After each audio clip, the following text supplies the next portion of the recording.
अस्सलामु अलैकुम वरहमतुल्लाहि वबरकातुहू। संडे कमेंट बॉक्स के एक नए एपिसोड के साथ मैं आप लोगों का भाई एम कासमी आप लोगों की खिदमत में हाजिर हूँ। मुझे उम्मीद है कि आप सभी हजरात खैर व आफियत से होंगे। हाल ही में जो है वो हिजाब का मसला पूरे मुल्क में चल रहा है। आप लोगों से गुजारिश है कि ज़्यादा प्रोटेस्ट ना करें, ज़्यादा रैलियाँ वगैरह ना करें, इन चीज़ों से बिल्कुल परहेज़ करें, ख़ास तौर पर यूपी के अंदर, क्योंकि इलेक्शन का माहौल है। जब हम इस तरह के इश्यूज़ को उछालते हैं, क्योंकि वो तो यही चाहते हैं ना कि इस तरह के इश्यूज़ उछलें बहुत ज़्यादा, है ना, और फिर इसका वो फ़ायदा हासिल कर सकें पॉलिटिक्स में और वोटों को हासिल करने में। जो ख़ास तौर पर हिंदू मुस्लिम करना चाहते हैं उनको एक मौका हाथ लग जाता है। हमें चाहिए जब ये मसला कोर्ट में चला गया है तो कोर्ट के फ़ैसले का इंतज़ार करें, रैलियों वगैरह से इज्तिनाब करें और अपना पूरा फोकस हम एजुकेशन पर लगा दें, पूरा फोकस एजुकेशन पर लगा दें। अब हमारी फ़िक्र ये होना चाहिए कि हमारे अपने एजुकेशन सेंटर मजबूत हों, हमारे अपने इंस्टीट्यूट हों, हमारे अपना सिस्टम मजबूत हो, हमारे बच्चे पढ़ाई में आगे बढ़ें। और इसके लिए हर गांव के अंदर, हर शहर के अंदर मुस्लिम मोहल्लों में कॉलेजेस होना चाहिए, यूनिवर्सिटीज़ होनी चाहिए हमारी अपनी। इसकी हमें फ़िक्र करने की ज़रूरत है, यही इसका सॉल्यूशन है। जब हमारे इंस्टीट्यूट होंगे, हमारे अपने कॉलेजेस होंगे, तो हमें पूरी उम्मीद है कि इंशाअल्लाह हिंदू, मुस्लिम, सिख, ईसाई सब अपने धर्म पर अमल करते हुए आज़ादी के साथ उन कॉलेजेस में पढ़ सकेंगे। इसलिए ज़रूरत इस बात की है कि हम अपने आप को मजबूत करने की कोशिश करें।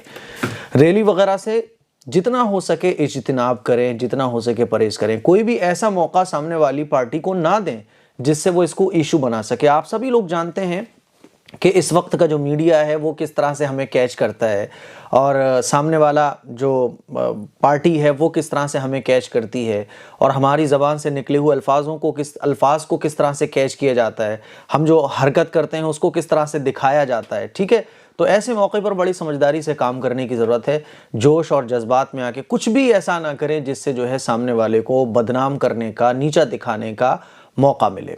लेकिन अल्लाह का शुक्र है, जिस समझदारी के साथ हमारी कर्नाटक की बहनों ने मुजाहरा किया है और जिस हिम्मत का सबूत दिया है, पूरी दुनिया के अंदर आज हिजाब छाया हुआ है। लोग सर्च कर रहे हैं कि हिजाब आखिर किसको कहा जाता है, लोग तलाश कर रहे हैं कि हिजाब क्या है। न जाने कितनी ऐसी गैर मुस्लिम ख़वातीन हैं जो हिजाब के इस मसले को देखकर उनको पता ही नहीं था कि आखिर ये हिजाब है क्या चीज़।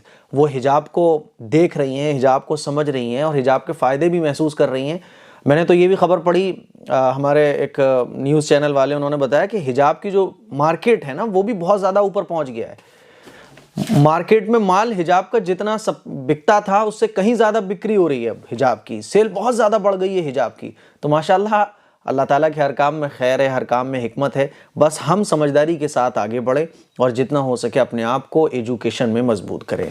आप लोगों के बहुत सारे सवालात हैं और हर बार की तरह मैं आप लोगों से गुजारिश करता हूं कि जितना हो सके मस्जिद के लिए ताउन करें। अभी भी हमारे पास इतना अमाउंट नहीं आ सका है कि हम मस्जिद का जो 500 फीट का एरिया जो बाद में मस्जिद में ऐड किया गया है उसमें हम लेंटर पड़वा सकें।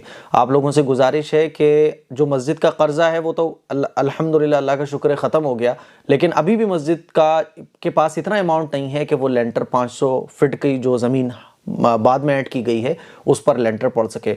जितना हो सके इस अकाउंट पर इस स्क्रीनशॉट, इस QR कोड को आप स्कैन करके जितना हो सके डोनेट कीजिएगा। पहला सवाल फरीद सुगरा खान पूछती हैं, अस्सलाम वालेकुम। वालेकुम अस्सलाम। जब हम सोते हैं तो क्या हमारी रूह निकल जाती है और जब हम सोकर उठ जाते हैं तो क्या रूह वापस आ जाती है? अगर रूह आपके जिस्म से निकल जाएगी ना तो फिर तो आदमी का इंतकाल हो जाएगा, क्योंकि रूह अगर जिस्म से निकल जाती है तो धड़कन बंद हो जाएगी, सांस आना बंद हो जाएगी। जब हम सो रहे होते हैं तो हमारी धड़कन भी चल रही होती है, हमारी सांस भी आ रही होती है। तो ऐसा नहीं है कि रूह बिल्कुल निकल जाती हो, क्योंकि रूह जब निकल जाएगी तो आदमी मर जाएगा। आदिल अशफाक पूछते हैं, आपके बयानों को सुनकर अल्हम्दुलिल्लाह बहुत जानकारी हो गई है, अल्लाह आपको सलामत रखे। एक सवाल और है मुफ्ती साहब, बर्थडे मनाना जायज़ नहीं है, पर जिस दिन बच्चे की पैदाइश की तारीख़ हो तो क्या उस दिन बच्चे को कोई तोहफ़ा दिया जा सकता है? जवाब लाजमी दीजिएगा, मेहरबानी होगी। देखिए मेरे भाई, बर्थडे मनाना कोई नाजायज़ और हराम नहीं है, बल्कि बर्थडे के बहुत सारे नुकसानात हैं। अब तक तो उलमा इकराम कहा करते थे ना, और लोग कहते थे अरे ये उलमा हर चीज़ को यार नाजायज़ ही बता देते हैं, हर चीज़ को गलत बता देते हैं। अब तो गैर मुस्लिमों की तहकीकात ये हैं, गैर मुस्लिमों की रिपोर्ट्स ये हैं कि बर्थडे से बचपन से ही बच्चे के अंदर ख्वाहिशें पैदा होती हैं, ख्वाहिशें जन्म लेती हैं और उसकी डिज़ायर्स बढ़ती चली जाती हैं। और बड़े होके फिर बच्चे के दिल में यही रहता है, मुझे मिले, मुझे मिले, क्योंकि बचपन से जो है ना उसको मिलता चला आया। तो वो फिर क्या होता है कि गलत रास्ते पे चला जाता है, उसकी ख्वाहिशें बड़ी ऊंची ऊंची हो जाती हैं और जब उसकी ख्वाहिशें पूरी नहीं होती हैं तो फिर वो बहुत सारे गलत काम कर बैठता है। ये रिपोर्ट्स बता रहा हूँ मैं आपको बहुत शॉर्ट अंदाज में। अगर वो मैं पूरी रिपोर्ट्स आपको पढ़कर दिखाऊं कि जो गैर मुस्लिमों ने तहकीकात की हैं कि बर्थडे मनाने के नुकसानात बच्चे पर क्या क्या पड़ते हैं, इससे फ्यूचर बच्चों का कैसे बर्बाद होता है, तो शायद 25-30 मिनट लग जाएंगे। मैंने इस पर क्लिप भी बनाई थी कि बर्थडे मनाने के नुकसानात, वो क्लिप आप ज़रूर देखिएगा। तो इसलिए बर्थडे मना है। बच्चे की पैदाइश की तारीख हो तो क्या उस दिन बच्चे को कोई तोहफा दिया जा सकता है? देखो, तोहफा आप क्यों दे रहे हो, उसकी कोई वजह होना चाहिए ना।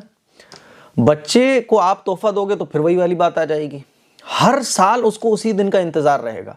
इसलिए आप बच्चे को तोहफा अगर देना चाहते हो तो बच्चे से कहो, बेटा अगर तुम देखो मेहनत से पढ़ोगे, अच्छे नंबरों से पास होगे और इस सब्जेक्ट में तुम बेहतरीन नंबर लेकर आओगे और अगर तुम कुरान पूरा कर लोगे, अगर तुम्हारी इंग्लिश बहुत अच्छी हो जाएगी तो देखो हम तुम्हें साइकिल दिलाएंगे। अब बच्चे के अंदर जो है ना वो चाहत पैदा होगी पढ़ने की, अब उसको अच्छे नंबर हासिल करने की तड़प पैदा होगी, वो कुछ अच्छे काम करने की सोचेगा। तो इससे क्या होगा, बच्चा एजुकेशन में आगे जाएगा और आगे चल के जब समझदार हो जाएगा तो उसके अंदर जो ख्वाहिशें पैदा होंगी वो गलत नहीं होंगी फिर। इसीलिए आप इस बात को ध्यान रखें कि आप अपने बच्चे को कोई चीज़ देना भी चाहते हैं तो इस तरह से दें कि बच्चे के अंदर गलत चीज़ें ना आने पाएँ, अच्छी चीज़ें उसके अंदर पैदा हों, ठीक है ना। रोशनी सिद्दीकी कहती हैं, मुफ्ती साहब हिना नाम का क्या मतलब है और हिना नाम रखना कैसा है? हिना नाम के मतलब है मेहंदी, हिना मेहंदी को कहा जाता है उर्दू में, हिना नाम रख सकते हैं, नो प्रॉब्लम, इसमें कोई दिक्कत नहीं है। ज़फ़र अली पूछते हैं, प्रोग्राम बहुत अच्छा है माशाल्लाह, लेकिन प्रोग्राम की तारीख लगाया करो, अल्लाह ताला आपको दुनिया और आखिरत में ऑफिस अता फरमाए। इन्होंने हिंदी में लिखा है ऑफिस नहीं, दुनिया और आखिरत में ऑफिस, अल्लाह जाने क्या बोला होगा इन्होंने, दुनिया और आखिरत में ऑफिस अता फरमाए। ठीक है भाई, आमीन, अल्लाह ताला ऑफिस बनवा दे मेरा मस्जिद में, आप लोग आएँ और आप लोगों को नाश्ता पानी अच्छे से करा सकूँ मैं। बहुत बहुत शुक्रिया ज़फ़र अली साहब, आपने बहुत अच्छा मशवरा दिया है, बहुत अच्छी आपने बात कही है। इसी तरह से आप लोग मशवरों से नवाजा करें कि मुफ्ती साहब इस टॉपिक पर क्लिप बनाइए, अपनी क्लिप में ये ऐड कीजिए, तो अच्छा लगेगा, क्योंकि इससे क्या होगा कि आपकी बहुत सारी अच्छी चीज़ें हम फॉलो करेंगे इंशाल्लाह। जैसे आपने कहा, इंशाल्लाह आपसे जो है आपको क्लिप में डेट मिला करेगी, उर्दू की भी और अंग्रेज़ी डेट भी, ठीक है। और अल्लाह आपकी दुआ को कबूल फरमाए, ऑफिस बनवा दें हमारा, दुनिया में भी आखिरत में भी, ठीक है। बहुत अच्छी बात है। लोग मिलने आते हैं तो मस्जिद में काम चल रहा होता है और कोई सिस्टम ही नहीं है बैठने उठने का, तो मुझे भी बड़ा ख़राब लगता है। कोई आया है तो पानी से ज़्यादा मैं कुछ पूछ भी नहीं पाता हूँ। अब आज ही एक साहब इटावा से आए और अपनी बेटी को लेकर आए थे, वो है ना माशाल्लाह, उनकी बेटी, उनकी अहलिया, उनकी पूरी फैमिली मेरी वीडियोस देखती हैं, तो वो लेकर आए थे। अब मैं पानी के अलावा और क्या पूछ सकता था, क्योंकि वहाँ हिसाब ही नहीं है ना बैठने का ना उठने का, धूल मिट्टी कूड़ा करकट, पत्थर कट रहा है, आवाज़ हो रही है, ये सब। तो अल्लाह ताला जल्दी से बस आपकी दुआ कबूल फरमा ले। इरम मिर्ज़ा कहती हैं, मुफ्ती साहब मैं एक स्टूडेंट हूँ और मैंने फ़िज़ियोथेरेपी कोर्स से आगे पढ़ाई करने का इरादा किया है, लेकिन लोग बोल रहे हैं कि फ़िज़ियोथेरेपिस्ट बनना इस्लाम में हराम है, क्या ये बात सही है? क्या मुस्लिमा के लिए फ़िज़ियोथेरेपिस्ट बनना हराम है? ये हमारे फ्यूचर का मसला है, प्लीज़ इसका आंसर दें। फ़िज़ियोथेरेपिस्ट मेरे ख्याल में वो होता है ना कि जो आई थिंक मुझे लग रहा है कि फ़िज़ियोथेरेपिस्ट कि वो हड्डियों के जोड़ों का दर्द ठीक करना है ना, यूं करके और इस टाइप से करके, यूं गर्दन का दर्द, मांसपेशियों में जो खिंचाव आ जाता है उसको ठीक किया जाता है। तो इसमें क्या दिक्कत है? इसमें कोई हर्ज नहीं है, ठीक है। और आप मुझे कमेंट करके बताइएगा कि फ़िज़ियोथेरेपिस्ट में क्या होता है। जहाँ तक मेरा इल्म है वो यही है कि हड्डियों का दर्द, बॉडी का पेन, बॉडी में दर्द वगैरह की शिकायत, उसको क्या होता है कि इस तरह से आड़ा तिरछा टेढ़ा मेढ़ा करके वो दर्द वगैरह ख़त्म कर दिया जाता है। ये एक पूरा कोर्स होता है फ़िज़ियोथेरेपिस्ट का, तो इसमें तो कोई हर्ज नहीं है। इसमें क्या हर्ज है? कोई हर्ज नहीं है। इस्लाम ने हर चीज़ को एक दायरे में रहते हुए करने की इजाज़त दी है। जो गलत चीज़ें हैं उनसे बचना चाहिए और जो सही चीज़ें हैं उनको फॉलो करना चाहिए। और आप मुझे कमेंट करके बताइए कि फ़िज़ियोथेरेपिस्ट में क्या क्या होता है। ये मेरी नॉलेज में बात थी तो मैंने आपको बता दी। अगला सवाल एक खातून ने पूछा है कि मैं एक लड़के को पसंद करती हूँ और चाहती हूँ कि निकाह हो जाए उसी से मेरा, और वो लड़का भी यही चाहता है, लेकिन मेरे घर वाले राज़ी नहीं हैं क्योंकि लड़का अदर कास्ट से है, पर मैं पहले अल्लाह के करीब नहीं थी इतनी जितनी अब हो गई हूँ। अल्हम्दुलिल्लाह अल्लाह ने मुझे हिदायत दी। मैं कोशिश करती हूँ अल्लाह के और करीब होती हूँ। जब मैं खुश नसीब हूँ, आजकल के दौर में मोहब्बत में मुझसे कुछ गलत होने के बजाय मैं अल्लाह ही के करीब आ गई हूँ। मैं उस शख्स को अब सिर्फ़ और सिर्फ अल्लाह ही से मांगती हूँ और अल्हम्दुलिल्लाह वो लड़का भी अब हिदायत के करीब जा रहा है। हम सही राह पर हैं। कहाँ सही राह पर हो आप? अगर आप उससे बात करती हो, अगर आप उसके कनेक्शन में हो, अगर आप उसके टच में हो, तो कहाँ सही रास्ते पर हो आप? आपसे यही मशवरा करना चाहती थी। आप भी अल्लाह से दुआ करें हमारे लिए। देखो, आप अल्लाह से ये दुआ करो कि अल्लाह ताला आपके हक़ में वो फ़ैसले फ़रमाए जो आपके लिए बेहतर हो। हमेशा अल्लाह से यही दुआ मांगा करो कि अल्लाह ताला मेरे हक़ में जो बेहतर हो वो फ़ैसले फ़रमाइए। मेरे लिए जो बेहतर लड़का हो, जो रिश्ता हो, जो मेरे हक़ में बेहतर हो, वो अल्लाह ताला तू फ़ैसले फ़रमा दे, तू बेहतर जानने वाला है। रही बात ये कि वो दूसरी कास्ट का है, तो देखिए, मैं अपनी तमाम ही बहनों से, अपने तमाम ही स्टूडेंट्स से, तमाम ही नौजवान लड़कियों से यही कहता हूँ कि आप जो है ना, अरे कहाँ चला गया सवाल, एक मिनट लो साहब, सवाल ही खो गया, कहाँ गया, ये रहा, ठीक है। तो मैं अपनी तमाम बहनों से, स्टूडेंट से, नौजवान लड़कियों से यही कहता हूँ कि देखो, अपने वालिदैन की मर्ज़ी के ख़िलाफ़ ना जाओ, ठीक है ना। क्योंकि देखो, आप जो है ना मोहब्बत में आके सोच रही हो, आप जोश में आके सोच रही हो, आपको उससे मोहब्बत है और जिससे मोहब्बत होती है उसकी हर चीज़ अच्छी लगती है। लेकिन जब वो हमसफ़र बन जाता है, शादी हो जाती है, तो फिर क्या होता है कि कमियां नज़र आने लगती हैं। तो मोहब्बत में आप सोच रही हो, मोहब्बत में जो बंदा सोचता है तो उसको बुराई भी खूबी नज़र आती है, जोश में आके वो सोच रहा होता है। इसीलिए मैं यही कहता हूँ कि हमेशा अपने वालिदैन की मर्ज़ी के मुताबिक काम करो। क्योंकि देखो, आपके वालिदैन दूर तक देख रहे हैं, आप यहाँ तक देख रहे हो, लेकिन वालिदैन आपके बहुत दूर तक देख रहे हैं। आप सिर्फ उसको कॉल से, चैट से, 1-2 घंटे की मुलाकात से देख रहे हो, लेकिन वालिदैन जो आपके लिए सोच रहे हैं वो उसकी पूरी कुंडली खंगाल रहे हैं, कैसा है, लड़की के लिए ठीक भी है या नहीं है। फिर रही बात अदर कास्ट की, तो ठीक है, आपकी सोच बहुत अच्छी है, लड़के की सोच भी ठीक है कि भैया अदर कास्ट में कोई मसला नहीं है। लेकिन मसला क्या है कि आप लड़के के साथ तो हमेशा नहीं रहोगी ना, लड़के के साथ फैमिली में भी रहोगी।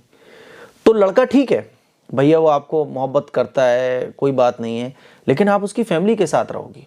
अगर लड़का ऊंची जात का हुआ और आप नीची जात की हुई, तो लड़के के घर वाले हो सकता है कि आपको परेशान करें, आपको ताने मारे जाएं, और कभी अनबन हुई तो कुछ पता नहीं है कि लड़का पलट जाए, क्या कुछ ना हो जाए। इसीलिए मेरी गुजारिश यही है कि अपने माँ बाप की मर्जी के मुताबिक काम करें। हाँ, आपको लग रहा है कि नहीं आपको उसी से करनी है, तो अपने माँ बाप को पहले मनाओ, अपने माँ बाप की मर्जी के खिलाफ जाके ना करो। क्योंकि देखो, आपने अगर अपने माँ बाप की मर्जी के खिलाफ जाकर शादी कर भी लिया आपने, और उस लड़के ने आपको एक्सेप्ट कर लिया, आपकी शादी भी हो गई, अब चूंकि माँ बाप तो आपसे नाराज़ हो गए। अब कल को क्या हुआ कि अब लड़के का तो कुछ पता नहीं है ना, देखो माँ बाप हमारे अपने हैं, ये हमारे साथ ही खड़े हैं, लेकिन लड़के का कुछ पता नहीं है, क्योंकि आपने सिर्फ उसको 1 घंटे देखा है, 1-1 घंटे चैट से देखा है, या 2 घंटे कॉल कर ली है तो कॉल से देखा है। और जब तक जिम्मेदारियां नहीं पड़ती तो मोहब्बत की बातें बहुत लंबी चौड़ी हो रही होती हैं। मैं तारे तोड़ लाऊंगा, मैं चांद तोड़ लाऊंगा, मैं ये कर लूंगा, मैं वो कर लूंगा। लेकिन जब क्या होता है, जिम्मेदारियां पड़ती हैं ना, अब लड़की से शादी हो गई, अब लड़की की जिम्मेदारियां ऊपर आ गई, अब कमाना भी है, खर्चा भी देखना है, और उसकी दवा दारू भी करानी है, उसकी हर प्रॉब्लम में साथ भी देना है, तब आदमी भागता है। फिर क्या होता है, मोहब्बत का सारा भूत जो है ना वो उतर जाता है। अब प्रॉब्लम क्रिएट होती हैं, अब कमियां नजर आने लगती हैं, अरे तुम तो हर वक्त यही करती रहती हो, तुम तो यही चाहती हो, तुमने परेशान कर रखा है। अब अगर ऐसा हो जाता है, और ऐसा 99% होता है, आप देखें कितनी सारी लड़कियों की लिस्ट इस वक्त मेरे सामने है कि जिन्होंने माँ बाप की मर्जी के खिलाफ जाके लड़के से शादी कर ली, लड़के पर ट्रस्ट करते हुए, फिर 4-6 महीने ठीक रहे, 1 साल ठीक रहे, अब लड़की प्रेग्नेंट हो गई, बच्चों की जिम्मेदारी, दवाओं की जिम्मेदारी, बीमारी हो गई, तो बाद लड़के छोड़ के चले गए, बास के घर वालों ने बाहर निकाल दिया, लड़की परेशान है, अब क्या है कि कोई सुनने वाला भी नहीं है ना। तो ये बहुत सारी प्रॉब्लम्स लड़की को फेस करना पड़ती हैं, सिर्फ एक कमी की वजह से कि उसने जज्बात में आके, मोहब्बत में आके फैसला ले लिया। इसीलिए ज़रा होश में आके, अगर आपको ठीक लग भी रहा है तो अपने पेरेंट्स से डिस्कस करें, अपनी माँ से डिस्कस करें, कास्ट का मसला है तो वो भी डिस्कस करें, और आगे की सोच कर फैसला करें कि अगर ऐसा हुआ तो ऐसा होगा या नहीं होगा। सारे पहलुओं पर गौर करने के बाद आप कोई फैसला लें, ये आपकी पूरी ज़िंदगी का सवाल है। और अगर आप अपनी मर्जी अपने माँ बाप से डिस्कस करके ये काम करोगे ना, तो फिर क्या होगा कि आपके माँ बाप आपके सपोर्ट में खड़े होंगे, 10 घर के बड़े लोग आपके सपोर्ट में खड़े होंगे। वो लड़की की हिम्मत नहीं हो पाएगी कि वो कोई जल्दी से आप पर कुछ मतलब आप पर जुल्म कर सके या आपको परेशान कर सके, क्योंकि घर वालों की रजामंदी से होता है। लड़के के घर वाले भी सामने होंगे तो लड़के के घर वाले भी लड़के से बोलेंगे क्यों नहीं जिम्मेदारी उठा रहा है। तो ये आपके पूरी जिंदगी का सवाल होता है। होश में आके जज्बात साइड में रखो, आप मोहब्बत साइड में रखो, आगे की जिंदगी को सामने रखे, फिर अपने बारे में फैसला करो और अपने माँ बाप को इस फैसले में जरूर शामिल करो। ठीक है, मेरी दुआएं आपके साथ हैं। अमान खान पूछते हैं, एडमिन साहब मेरा कमेंट मुफ्ती साहब तक पहुंचा दीजिए। मुफ्ती साहब, क्या वुजू में बोलना मना है? जी, वुजू करते वक्त बोलना ये मकरूह है। मुफ्ती साहब, वुजू में 3 बार धोने पर हमें इत्मीनान ना मिले और हम हर चीज़ को 4 बार धो लें तो हमारा वुजू हो जाएगा? मुफ्ती साहब, बालिग होने से पहले की इबादत का सवाब क्या हमें ज़्यादा मिलेगा? देखिए, इत्मीनान अगर 3 बार धोने पर नहीं मिल रहा है तो अगर इत्मीनान की बात आती है तो अगर ये फर्स्ट टाइम आपको ऐसा फील हो रहा है कि यार नहीं 4 बार धो लो, अभी सही से धुला नहीं है, तो आप 4 बार धो लो, कोई मसला नहीं है। लेकिन 3 बार धुल गया ना अच्छी तरीके से, तो फिर इत्मीनान की वजह से सिर्फ मान लीजिए 3 बार धुल गया, आप वुजू करने बैठे, अब ये आपको हर बार लग रहा है 3 बार धोने के बाद आपके दिल को इत्मीनान आता ही नहीं है, तो पता ये चला कि आप वहम और वसवसों में मुब्तला हो चुके हैं। अब ये 4 बार धोने के बाद दिल कहेगा 5 बार धो लो, यार इत्मीनान नहीं हो रहा है दिल को, तो फिर आपको इत्मीनान के लिए 4 बार धोना, 5 बार धोने की ज़रूरत नहीं। हाँ, अगर वॉश ही नहीं हुआ है, कहीं सूखा रह गया, तो आप चौथी बार धो लो। लेकिन सिर्फ इत्मीनान के लिए 3 बार धोने के बाद इत्मीनान नहीं हो रहा साहब, इसलिए आप 4 बार धो रहे हो, 5 बार धो रहे हो, तो फिर ये गाड़ी बहुत आगे तक चली जाएगी। बाज़ लोग जो है ना वो पूरी पूरी टंकियाँ खाली कर देते हैं वुजू करने के चक्कर में।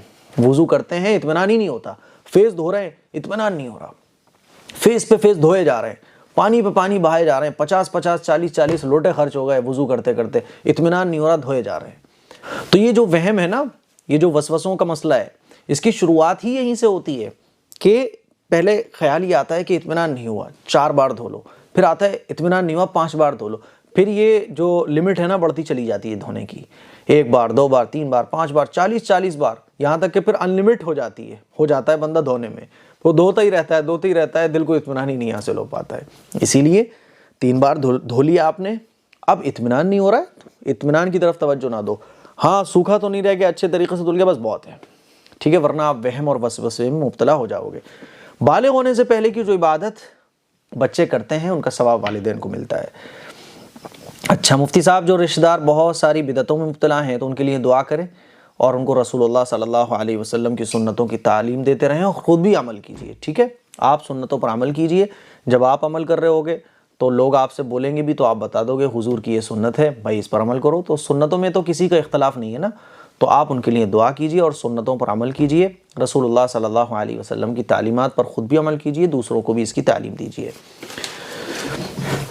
आरिफ खान कहते हैं, मुफ्ती साहब मैंने 8-10 दिन में जाना स्टार्ट किया है दौड़ करने के लिए। अच्छा, ग्राउंड में एंट्री करते ही सब बच्चे ग्राउंड को छूते हैं और हाथ जोड़ते हैं, जो टीचर वहाँ ट्रेनिंग देता है उसके पैर छूते हैं, जब एक्सरसाइज ख़त्म हो जाती है चलते वक्त भी उस टीचर के पैर छूते हैं, और जब ग्राउंड से बाहर निकलते हैं तब भी ग्राउंड को छूते हैं और हाथ जोड़ते हैं। मुझे समझ नहीं आ रहा मैं क्या करूं, आप इस बारे में कुछ बताएं। और मैंने भी उस टीचर के पास एडमिशन लिया है और वहाँ पहले से मुस्लिम बच्चे भी हैं, वो सब यही करते हैं।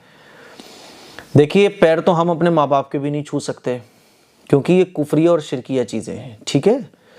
और हम जो अपना माथा है ना, क्या लिखा है आपने, ग्राउंड को छूते हैं, हम जो अपना माथा है ना वो अल्लाह के सामने झुकाते हैं, अल्लाह ही की हम इबादत करते हैं। हाथ जोड़ना, हम अल्लाह ही के सामने हाथ बांधकर नमाज पढ़ते हैं, उसके अलावा हम किसी के सामने हाथ बांधकर उसकी इबादत नहीं कर सकते। ये जितनी भी चीज़ें हैं ये गैर मुस्लिमों की चीज़ें हैं, इसमें मुसलमानों को शिरकत करने की बिल्कुल इजाज़त नहीं है। और जो हमारा संविधान है वो हर इंडियन को ये अथॉरिटी देता है, ये अधिकार देता है कि वो अपने अपने धर्म पर अमल कर सकते हैं। कोई पैर छूना चाह रहा है तो वो छू सकता है, कोई नहीं छूना चाह रहा है तो उसको मजबूर नहीं किया जा सकता। कोई टोपी लगा रहा है तो वो लगा सकता है, कोई सिंदूर लगा रहा है तो भाई वो भी लगाए। सबको अपने अपने धर्म पर अमल करने की इजाज़त है, सबको आज़ादी के साथ हमारे इंडिया में जीने की इजाज़त है। तो ये जितने भी काम हो रहे हैं एक मुसलमान को करने की शरीयत बिल्कुल भी इजाज़त नहीं देती है, इसीलिए इन कामों में मुब्तला होना बिल्कुल गलत है, आपको इन चीज़ों में नहीं पढ़ना चाहिए। और अगर वहाँ का ये उसूल ही है कि आपको ऐसा ही करना पड़ेगा, तो फिर आप कोई दूसरा टीचर तलाश कीजिए जो खेल पर तवज्जो दे आपको इन चीज़ों में। भाई आप इबादत करने जा रहे हो या ग्राउंड में दौड़ लगाने जा रहे हो?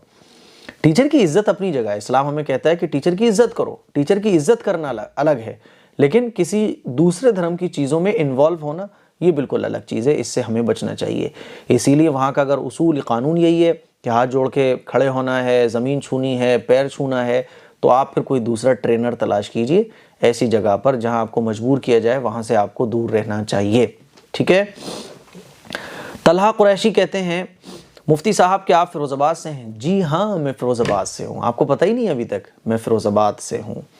शेख साद साहब कहते हैं, मेरे अजीज़ मुफ्ती साहब, मेरा सवाल ये है कि सवाल नहीं बल्कि गुजारिश है कि अपना फुल एड्रेस बता दें, मुझे आपसे मिलना है, छोटी सी मुलाकात करना है, अगर आपकी इजाज़त हो तो शुक्रिया, ज़रूर से ज़रूर बता दें। अच्छा, फुल एड्रेस मैं बता दूंगा, इंशाल्लाह जल्द बता दूंगा, क्योंकि जैसे ही ऑफिस तैयार होगा ना तो मैं बता दूंगा, क्योंकि बहुत सारे लोग मिलने आ जाते हैं, तो मेरे पास अभी बैठाने की भी जगह नहीं है, क्योंकि घर पे भी सोसाइटी का ऑफिस बन रहा है तो उसका काम चल रहा है, मस्जिद का भी काम चल रहा है, तो बहुत सारी दिक्कतें हैं। इंशाल्लाह मैं जल्द आप लोगों को अपना एड्रेस दूंगा। ठीक है। आहिल खान कहते हैं, मुफ्ती साहब कैसे हो? मेरा सवाल है, मैं 4 नफलें नहीं पढ़ती हूँ, क्या ये गुनाह तो नहीं है? बाकी नमाज में पढ़ती हूँ नफलें। अच्छा, इशा की 4 नफलें नहीं पढ़ती हूँ। देखिए, नमाज़ों के अंदर कुछ सुन्नतें मुअक्कदा होती हैं, कुछ सुन्नतें गैर मुअक्कदा होती हैं। तो जो सुन्नतें मुअक्कदा हैं उनको तो पढ़ना चाहिए। हाँ, बहुत ही ज़्यादा ज़रूरी काम आ गया तो आप उनको छोड़ सकते हैं, लेकिन बहरहाल सुन्नतें मुअक्कदा को छोड़ने की आदत नहीं बनाना चाहिए। और जो सुन्नतें गैर मुअक्कदा हैं, जो नफल नमाज है, उनको आप पढ़ भी सकते हो, नहीं भी पढ़ सकते, आपके ऊपर डिपेंड करता है। पढ़ो तो सवाब है, नहीं पढ़ो तो कोई गुनाह नहीं है। व्लॉग्स पूछते हैं, मुफ्ती साहब मेरा सवाल है, क्या मैं अपने सगे मामू की पोती से निकाह कर सकता हूँ? जी, कर सकते हैं, सगे मामू की पोती से निकाह, क्योंकि वो आपके लिए गैर महरम। जी, नमाज का वक्त हो गया था, जिसकी वजह से मुझे नमाज पढ़ने बीच में जाना पड़ा। कुछ सवालात रह गए हैं, आइए वो ले लेते हैं। इंतज़ार अहमद पूछते हैं, वक़ार नाम के मीनिंग क्या हैं? वक़ार, आपका वक़ार क्या है, यानी आपकी इज़्ज़त कितनी है, आपकी क्या वैल्यू है माशरे के अंदर। कहा जाता है ना कि यार उसका वक़ार बहुत ऊँचा है, यानी उसने अपनी जो छवि बनाई है वो बहुत उम्दा बनाई है, उसका वक़ार बहुत ऊँचा है। तो वक़ार, इज़्ज़त, पोजीशन, वैल्यू। ठीक है। नेहा अंसारी पूछती हैं, सरकारी ऑफिस में हमारा जॉब होता है और वहाँ कोई अपनी सिफारिश लेकर आता है, कुछ पैसे देकर बोलता है कि मेरा काम कर दीजिए, तो क्या पैसे लेना जायज़ है? क्योंकि हम तो पैसे नहीं मांग रहे, जिसको काम है वो खुद हमें पैसे दे रहा है, क्या उस इंसान से पैसा लेना चाहिए या ये हराम है? देखिए, आप जो काम कर रही हैं, तो जिसके अंडर में आप काम कर रही हैं, उन्होंने कुछ चीज़ें बताई होंगी ना, जो भी आप काम कर रही हैं, तो उन्होंने वो कुछ चीज़ें आपको बताई होंगी कि ये चीज़ें आप, जो आपसे काम करवा रहा है, उसका आप काम तब करिएगा जब ये चीज़ें उसके अंदर पाई जाएं। तो बिल्कुल, अगर वो चीज़ें उसके अंदर पाई जा रही हैं जिसका आप काम कर रही हैं, तो जो आप काम कर रही हैं ना, तो काम करने वाला अगर उसका हकदार है तो आप उसका काम कीजिए। लेकिन रिश्वत लेकर किसी ऐसे बंदे का कोई काम ऐसा करना जिसका हकदार वो नहीं है, लेकिन पैसे देके वो अपना काम करा रहा है। पैसे देके काम वही कराता है जिसका काम हो नहीं सकता है या वो उसके काबिल नहीं है, उसके लायक नहीं है। तो रिश्वत देना और लेना ये दोनों नाजायज़ और हराम है। ठीक है। और अगर जिस कंपनी के अंदर आप काम कर रही हैं, उस कंपनी के अकॉर्डिंग वो काम जो आप करोगी वो इलीगल है, वो गलत है, तो फिर आपको वो काम भी नहीं करना चाहिए। ठीक है। तो रिश्वत लेना, पैसे देना ये, लेकिन अगर कंपनी ने बोला है कि वो कुछ पैसे दे तो आप ले सकती हो, यानी कहने का मतलब ये, सारी चीज़ों का खुलासा ये है कि उस पैसे का लेन देन कंपनी की तरफ से आपको इजाज़त है कि आप पैसे ले सकती हो और वो पैसा आपका है और आप उसका काम कर दो, तो ठीक है, आप ले लो। और अगर ये लेन देन कंपनी की तरफ से आपको इजाज़त नहीं है इसकी, बल्कि आपको सैलरी मिलती है और आपसे ये कहा गया है कि ये चीज़ें देखकर ही आप उसको काम दो, उसका काम पूरा करो, तो फिर आपको कंपनी की शर्तों के मुताबिक काम करना चाहिए। रिश्वत लेना देना ये वैसे ही गलत है। अफनान खान पूछते हैं, मुफ्ती साहब जो, हाँ, अगर एक चीज़ और मैं बता दूं कि आपने किसी का काम किया और काम होने के बाद वो खुशी से कुछ दे रहा है, मिसाल के तौर पर मिठाई लेके आ गया, जैसे मेरा सोसाइटी का अकाउंट ओपन हुआ तो मैंने खुशी में बोला कि भाई मैं आपको मिठाई खिलाऊंगा, तो वो एक अलग चीज़ है, फिर वो आप ले सकती है। लेकिन रिश्वत वो अलग चीज़ है ना, रिश्वत और तोहफे में फ़र्क है। अफनान खान पूछते हैं, मुफ्ती साहब जो यूट्यूब पर मुसलमान व्लॉग बनाते हैं, क्या वो सही है? क्या वो सही चीज़ें अगर दिखा रहे हैं तो सही है, गलत चीज़ें दिखा रहे हैं तो वो गलत है। ये तो क्या चीज़ दिखाई जा रही है उसके ऊपर डिपेंड करता है। ज़ाहिर खान कहते हैं क्या मस्जिद में जो पेटी होती है उसको घर में लाकर पढ़ सकते हैं? अगर वो पेटी मस्जिद में इसलिए रखी गई है कि भाई इस पेटी को आप घर ले जाओ, पारे पढ़ो, तो आप उस पेटी को घर ले जाओ। और अगर वो पेटी मस्जिद के लिए रखी गई है कि उसको बाहर ले जाने की इजाज़त नहीं है तो नहीं ले जाओ आप। सिंपल है एकदम। अब आप पूछोगे ये कैसे पता चलेगा? ये आप वहाँ इमाम साहब होंगे, मौज़िन साहब होंगे, वहाँ की इंतज़ामिया होगी, उनसे मालूम करें। ये नहीं कि बस गए मस्जिद में, पेटी उठाई और घर ले आए, लो भैया पढ़ लो। घर वालों ने पढ़ा, रखा बेटा, रखा है। बाज़ लोग तो रखने ही नहीं जाते हैं, पढ़ा और घर पर डाल दिया। आप मस्जिद वाले चक्कर लगा रहे हैं, पता कर रहे हैं कहाँ है पेटी, पता चला उन साहब के घर है, कोई उठा के लेके आता है। ये गलत तरीक़ा है। शाहिरा शेख पूछती हैं, शौहर के अम्मी अब्बू ही झगड़े करते हों तो क्या करें? हर वक्त बीवी ने ही क्यों कंप्रोमाइज़ करना है? का उसका भी हक़ है, उसे जो चीज़ें पसंद नहीं है वो चीज़ें शौहर ना करे? क्यों शौहर की पसंद नापसंद को वैल्यू है? ये पूछ रही है शाहिरा शेख बड़े गुस्से में। देखिए मेरी बहन, एक बात समझें आप, दो बच्चों में लड़ाई होती है तो एक बच्चा मेरे पास शिकायत लेके आता है और कहता है कि देखो उसने मुझे मारा, उसने मुझे पीटा, उसने मेरी ये चीज़ छीन ली। तो हम उस बच्चे से अगर ये बोलते हैं कि अच्छा उसने तुम्हारी ये चीज़ छीन ली, अभी बताएंगे बहुत गलत किया है उसने, बहुत बुरा है वो बच्चा, वो हमेशा तुम्हारी चीज़ छीनता है, हमेशा तुम्हें परेशान करता है। तो इससे क्या होगा कि उस बच्चे के अंदर दुश्मनी की आग और भड़केगी। वो उस बच्चे से जिसने छीना है और नफ़रत करना शुरू कर देगा। लेकिन अगर हम उससे ये कहें कि अच्छा उसने तुम्हारी चीज़ छीन ली, कोई बात नहीं बेटा, हम हो जाता है, गुस्सा हो गया होगा, कोई बात नहीं, तुम उससे प्यार से पूछो और उसे बोलो चलो हम तुम्हें मिलवाते हैं और तुम्हारा सुलह मशवरा करवाते हैं, कोई बात नहीं, छोटा भाई तो है तुम्हारा, कोई बात नहीं, तुम्हारा छोटा भाई तो है, तुम्हारा बड़ा भाई तो है, कोई बात नहीं बेटा, भाई है तुम्हारा, गुस्सा मत करो, इतना गुस्सा करने की ज़रूरत नहीं है, दे देगा, है ना। अगर ऐसे में बोलते हैं तो क्या होगा कि वो रिलैक्स होगा नहीं होगा, ठीक है। फिर हम जिसने छीना है उसको बुलाएंगे, उससे बोलेंगे भाई क्यों छीना, गलत बात है, ये तो नहीं छीनना चाहिए था तुम्हें, है ना, जाओ दे के आओ, गलत बात है, नहीं छीनना चाहिए। अब ये जाके उसको देकर आएगा तो दोनों में अंडरस्टैंडिंग बनी रहेगी, बच्चों के बीच भी नफ़रत पैदा नहीं होगी। आजकल यही गलती माँ बाप बहुत करते हैं कि फ़ौरन अपने बच्चे की साइड लेना और जिसने छीना होता है उसको मारना तोड़ना शुरू कर देते हैं, जिससे क्या होता है कि लड़ाइयाँ भी बढ़ती हैं। सेम यही कंडीशन है। शरीयत ये कहती है कि मियाँ बीवी को एक दूसरे के हक़ अदा करना चाहिए, लेकिन अगर बीवी हस्बैंड की शिकायत करती है तो बीवी से यही कहा जाता है कि चलो यार, दो बुराइयां उसके अंदर हैं लेकिन 10 खूबियां भी तो हैं, नज़रअंदाज कर दो, मोहब्बत से पेश आओ।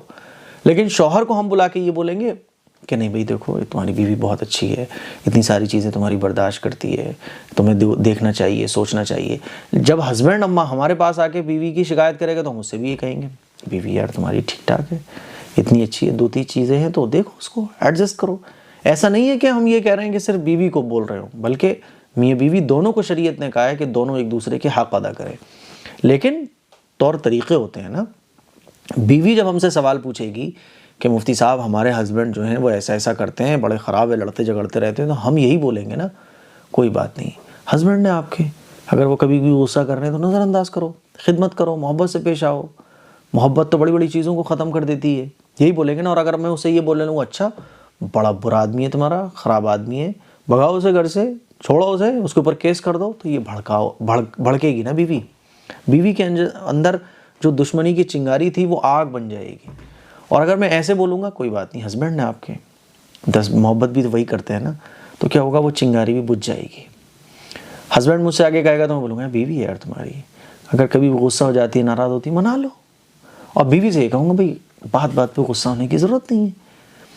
तो इससे क्या होता है कि वो आग भड़कती नहीं है। अब आप मुझसे बोल रही हो कि नहीं बीवी, मैं बोलूँ कि नहीं औरतों के ऊपर जुल्म हो रहा है, औरतों को बिल्कुल नहीं खिदमत करना चाहिए हस्बैंड की, हस्बैंड अगर जुल्म कर रहा है तो आवाज़ बुलंद करना चाहिए, क्या होगा, घर बिगड़ जाएंगे।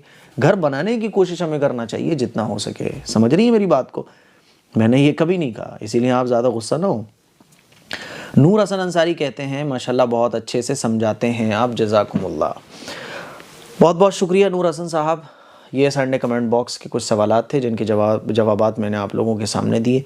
दुआओं की गुजारिश है इस एपिसोड को शेयर करें और कमेंट करके बताइएगा कि आज का एपिसोड आपको कैसा लगा।